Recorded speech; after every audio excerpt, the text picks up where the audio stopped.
বন্ধুগণ সার দেওয়া লই গাছের গোড়ার মাঝে দেখছেন 2 দিন আগে আমি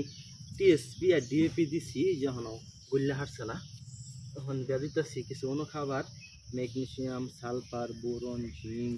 এমওপি এইগুলো সব একসাথে মিশিয়ে দেওয়া দিতেছি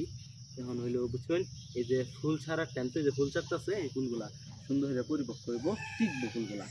গাছের গোড়টাও যেহেতু মশলা ভালো আছে তাই এখন এই সারগুলা দিয়ে দিতেছি আপনারা এই সঠিক টাইমে কিন্তু বেশি সার দিবেন এই টাইমে যদি সার বেশি দিন তাহলে ফলন কিন্তু অসাধারণ হইব তারপরে কি করাম জানেন তারপরে এই মাটিগুলা দিয়ে এটা আমি সুন্দর করে ঘুরে দাম যাতে বৃষ্টি বলে সারগুলা না ইল্লা সিল্লে দিয়ে দিয়ে না যা এটা হলো আমার কাম আচ্ছা আরো কিছু দেখা যায় এই দেখুন ওসন বিতে উস্তা গাছ হচ্ছে